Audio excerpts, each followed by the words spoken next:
Salam, Real TV-də əməkdar sənət xadimi, tanınmış sənətkarımız Rafiq Seyidsadənin profilidir. Rafiq, mənim hər vaxtınız xeyir olsun. Sağ olun, çox sağ olun. Bugündən keçmişə boylananda uşaqlıq illərinizdən nələri xatırlayırsınız? Yəni, uşaqlıq illərində Rafiq Seyidsadə necə olub, necə bir övlad olub, necə bir uşaq olub, Bakının küçələrini gəzən, Bakıya qarış-qarış bələd olan, köhnə Bakılı da belə deyək. Bilirsiniz, mənim uşaqlığım, bu gənc vaxtlarım keçib bu Şors küçəsi idi o vaxtı. Məsciddən, təzə bir məscidindən 1-2 tin aşağı, Hüseqacıyeva. Orada keçib mənim uşaqlığım və gəncliyim. O dövrdə də çox olduqca belə, 40-cı illər olub, müharibə zamanı. Ondan da qabaq mənim atam hüquqşünas olub və Qasım İsmailov rayonunda, Goranboy rayonunda 41-ci ildən 44-cü ilə qədər orada hakim işləyib. Və biz, mənim xoşbaxtlığım elə onda olub ki, mən o dövrdə 41-ci ildən 44-cü ilə qədər təbiətin içində formalaşmışam. O kənd həyatını mən orada duymuşam. Bakı həyatı ayrı idi, şəhər həyatı. Amma bir kənd həyatı da olub sizin həyatınızda. Kənd həyatı da olub məndə və ona görə də mən elə indiyə qədər həmişə mən təbiəti çox sevən adamam. Nə isə dağları, göy çəmənlikləri, mən çox sevirəm təbiəti, nəinki dənizi. Bu da çox maraqlıdır yeri gəlmişkən. Bilirsiniz, o da mənə elə belə formalaşdırıb həyat. O dövrdə Azərbaycanda yeni bir, Bakıda belə deyək ki, bir ab-hava var idi. Yəni istiyaqa gənclər var idi, daha çox qərbə meyilli, amma bu ki, dəmir pərdə vardı, keçə bilmirdiniz. Amma siz... Mən də bu gənc vaxtlarımdan danışıram. Bir 10-12 yaşım var idi mənim. 50-ci illərin əvvəlləri idi. Artıq Bakıda başlayırdı yeni bir mədəniyyət yaranmağa. Bilirsiniz, milli mədəniyyətin əsasında yeni bir Avropa mədəniyyəti yaranırdı, sintez yaranırdı. Onda yaradan şey idi, onu dəqiq bilirəm, Rəşid Beybutov idi. Rəşid Beybutovun mahnıları o dövrdə bizim Azərbaycan incəsənətinə belə yeni bir nəfəs gətirdi. Onun da estetikası, Avropa səviyyəsində, yüksək səviyyəsində oxumağı, bilirsiniz. Onun yaradıcılığı nəinki Azərbaycanda, bütün Sovet dövləti məkanında olduqca populyar idi. Və siz də elə ona baxıb... Bizdə də belə bir xüsusiyyət, cavan uşaqlar idik biz, futbol oynayırdıq həyətdə. Hansısa bir pəncərədən Rəşid Beybutovun səsi gəlirdi, konsert, radiona konsert verirdilər. Heç bir qüvvə bizi məcbur edə bilməzdi ki, sakit dayanaq. Rəşidin mahnıları bizi elə sakitləşdirirdi, qulaq asırdıq onu axıra qədər, ondan sonra başlayırdı öz fəaliyyətimizi, öz oyunlarımızı. Siz qeyd etdiniz ki, mən vokalçı kimi başlamışam əslində. Mən də vokalçı kimi, elə o Rəşidi çox sevməyimə görə mən başladım onun mahnılarını oxumağa. Mən vokal sınıfına ora Rəşid Beybutovun 5-6 mahnıları ilə daxil oldum. Mənə qulaq asdılar, hansı ki o məktəbdə həmişə klassika ilə daxil olurdular, ya notları bilməklə, nə bilim indi, hansısa bir ədəbiyyatı ümumiyyətlə, samballı musiqini bilən adam. Əlbəttə, bəli. Bilirsiniz, mən ora Rəşid Beybutovun mahnıları ilə daxil oldum və doğrudan da çox yaxşı da oxuyurdum onun mahnılarını. Mən bəs saksafon ifaçısı kimi məşhurlaşdı sonra. Yəni, vokal istedadınızı, belə deyək, dəyişdi saksafona. Sonra belə oldu da. Günlərin bir günü mənim xalam qızının toyu idi, 52-ci il idi. Mənim də böyük qardaşım, məndən böyük qardaşım, biz 4 qardaş idik, məndən böyük qardaşım Pexotno Uçilişi var idi Bakıda, onu qutarmışdı, artıq zabit idi, onu göndərmişlər Naxçıvana, Naxçıvanda o qulluq eləyirdi. Və 52-ci ildə o gəldi bizim o xalam qızının toyuna, iştirak eləməyə. Axşam olduq toyda bir gözəl klarnet çalan var idi. Super klarnet çalan var idi. Elə səhərə qədər onun klarneti məni prosto ovsunlamışdı. Hamımız elə o klarnet necə çalırdı, deyəsən Karo idi o. Karo o vaxtı, Karo ən belə məşhur klarnet çalan idi. O idi və o məni valeh elədi. Sabahsı günü səhər yuxudan oyananda qardaşım həmin o təsiri altında musiqinin birdən mənə dedi ki, dedi Rafiq, sən deyir klarnet elə çala bilərsən. Dedim, əlbəttə çalaram. O da niyə mənə onu dedi? Məndə bir istedad var idi. Nəyəsə əgər bir şeylə başlayardım mən məşğul olmağa, onu mən yüksək səviyyədə axıra qədər çatdırırdım. Hər şey nə olur olsun. Və o devirdə də elə o nədən bunu götürdü? Onu əskərliyə aparanda onun bir qızıl saatı var idi, zif. Onun brasleti ilə. Əskərliyə aparanda bunu, bu dedi ki, bu qızıl saatla əskərliyə getmək. Getdi bir pobeda aldı. Həmin o qızıl saatı qoydu şifanerdə. Qaldı orada. Mən də uşaq 10-12-11 yaşım var idi. O saatı götürürdüm. Gündə onun bir hissəsini çıxardırdım. Gən də qoyurdum yerinə. Gördüm, işləyir. Beləliklə, 1-2 aydan sonra bir iynədən də mən atverka düzəltmişdim. Sonra pensiyatda anamın o şəkərbura maqqaşında bir itiləyib onun ucunu belə düzəldi. Bir pensiyatla da onları çıxardırdım. Beləliklə, 1-2 aydan sonra mən sahadı polnusyo tamam sökürdüm. Bütün vintləri, zatları hamısı qalırdı. Sonra da bir-bir yığırdım onu. Ümumiyyətlə, saksafonla, belə deyək, siz daha böyük uğurlara imza attınız. Yəni, saksafon ifaçısı kimi, caz ifaçısı kimi. Bax, istəyərdik ki, orkestrdakı fəaliyyətinizdən başlayaq, danışaq. Çünki həmin bu orkestr, hansı ki, haqqında danışacağıq, bir zamanlar Sovet İttifaqının bir nömrəli orkestr, bəlkə də dünyanın demək olardı, ən güclü orkestrlərindən biri idi. Biri idi Azərbaycan dövlət estrada. Bu orkestrin fəaliyyəti, orkestr Rafiq Seyidzadənin həyatında hansı rol oynadı? Bu orkestr mənim həyatımda məni formalaşdıran, məni bir vətəndaş edən, məni bir cəmiyyətdə bir yetkinliyə gətirən Azərbaycan Dövlət Estrada Orkestri oldu. Onda Rauf Hacıyev idi rəhbər artıq. O Rauf Hacıyevin rəhbərliyi altında o ən müqəddəs belə bir anlayışdır mənim həyatımda. O orkestr mənə həyat verib. Mən ailəmi də qurmuşam o orkestrdə. Yəni orada tanış olmuşsun Natəvan xanımla. Natəvan elə birinci gün gələndə repetisiyaya 66-cı ildə mən artıq orada 7-8 il işləyirdim, 6 il işləyirdim. Gördüm ki, bir qəşəng qız gəldi, o ilə konservatoriyada bir kursda oxuyan Zaur Nurullayev var idi. O da bizim orkestrdə oxuyurdu. Çağırdım, o dedim ki, Zorik, gəl ona deyilən ki, o mənim həyat yoldaşım olacaq. Uşaqlar da eşidirlər. Bir 20-30 nəfər oturublar, hamısı da eşidirlər ki, daha mən bu sözü dedim. Elə də oldu, elə. Orkestrdən gəlin danışaq, davam eləyək daha doğrusu. Necə oldu orkestrə gəldiniz? Rauf Hacıyev sizi dəvət elədi? Bəli, Rauf Hacıyev özü dəvət elədi. Ondan qabaq mənim, onu deyirəm axı, klarnet getdik və oradan başladım mən. Səhər sübdən qardaşımla durduq, getdik Bakı Univermağına. Orada 916 manat idi, yəni şeydi, klarnet var idi, Leningrad klarneti qoymuşlar vitrinada, o da əl çatmaz şey idi, 900 manat o çox böyük pul idi. Qardaşım da elə bütün o Atpusnoy adla, nə bilim, pulları var idi. Dedi, gedək. Getdik, belə hələ açılmamışdı Univermaq, saat 9-da açıldı. O klarneti aldı, verdi mənə. 900 manata? 900 manat pul verdi. O vaxt 900 manat çox böyük bir məbləğ idi. Maşın yox da, belə də çox böyük pul idi. Götürdüm mən bu klarneti, elə başladım filəməyə, cürbəcür səslər çıxırdı. Elə o gündən mən bütün qonşuları və qohum ağrəbəni o başlarını dəng edirdim o klarnetlə. Özüm başladım onu, elə əvvəlcə barmaqlarım da düz deyil idi. Sonra fikirləşdim, baxırdım, görürdüm necə çalırlar kinoteatrda, elə burada musiqiçilər. Nizami kinoteatrında. Nizami vətəndə, elə biz gecə-gündüz bu teatrlarda, kinoteatrlarda olurdu. Və nə demək istəyirəm? Həmin o klarneti başladım yavaş-yavaş çalmağa. Artıq bir iki ildən sonra mən başladım orkestrdə çalışmağa. O vaxtı Azərbaycan Dövlət Estradası var idi burada, 2 tin yuxarı. Bu Cəfər Cabbarlı bağı var idi.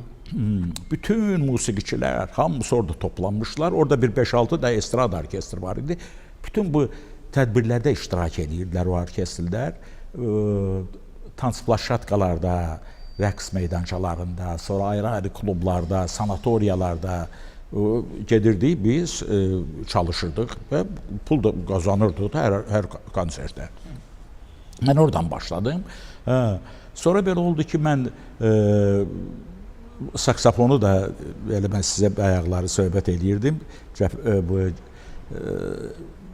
İnşaatçılar Sarayında, orada bir dənə sınıq salxaq saksafon var idi. Klarnetdən keçdim saksafonu. Saksafonu da elə mənimsədim. Yəni deməli yaxın alətlərdir bunlar, nəfəs alətləri olduğu üçün. Yaxındılar. Onlar notları elə eyni yaxındılar. Və siz klarneti atdınız. Klarneti də keçdim saksafona. Klarneti də orkestra dəvət olunandan sonra hələ klarnetdə də çalırdım, saksafonda da çalırdım. Ümumiyyətcə adətən orkestrdə saksafon çalanlar klarnetdə də çalırlar. Yəni bacarmaq mümkündür. Eyni şeydir. Prosta onlarda klapandır, burada deşikdir. Və başladım, artıq məni götürdülər, bu Dostluq restoranı var idi parkda, Dağüstü parkda. O ən məşhur restoran idi, cazı orada çalırdılar, məhz. Biz restoran mahnıların, zatların çalırdıq. Saat 10'un yarısı olan kimi Amerikanın bir pozivnoyu var idi, marşı var idi. Ba ba ba ba ba ba böyle bir caz idi. Ba ba böyle bir musiqi idi. Elə ki onu biz başladık çalmağa. Значит, heç bir qüvvə bizi o cazdan başqa qırağa çəkə bilməzdi. Gəlirdilər, sifariş də eləyirdilər. 1000 manat da versəydilər, biz sifariş də götürməyirdik. Efendim, bəs Sovet dövrüydü hər halda. Sovet dövrü caza qarşı bir adını qoymuşduq estrada. Estrada. Adını qoymuşduq estrada. Bəs gəlib yoxlamırdılar ki, bu estrada çalırlar. Yox da biz onu tapatikada yazmıyorduk. Və o dərəcəyə gəlib çatmışdı ki, artıq ayrı-ayrı ölkələrdən, yadımdadır, Simçin orkestri gəlmişdi. Sonra Krautgartner'in orkestri, Avropadan, Almaniyadan, Rumıniyadan, Kaluboy Jazz. Onlar həmişə konserti verəndən sonra filarmoniyada və yaxud hansısa bir səhnədə konserti qutarıb qaçırdılar bizə qulaq asmağa. Bilirdilər artıq ki, Azərbaycanda modern caz çalırlar. Əsl belə modern caz, improvizə cazı idi də, o çətin məsələ idi. Və gəlirdilər bizlə jam session çalmağa. Gəlirdilər, onlar da qoşulurdu bizə, indi 1-2 kvadrat o çalırdı, mən çalırdım, belə jam sessionlər çalırdıq. Artıq bizim orkestr məşhur idi Avropada. Bizim olduqca güclü musiqiçilərimiz var idi orada. Amma Rafiq müəllim, bu orkestr sonraki illərdə məşhur olsa da dağıldı. 70-ci illərin ikinci yarısında dağıldı. Nə idi onun dağılmasına səbəb? 70-ci ildə Rauf Hacıyevi təyin elədilər Mədəniyyət naziri. O əvvəlcə Filarmoniyanın direktoru oldu 1 il, sonra keçdi Mədəniyyət naziri oldu.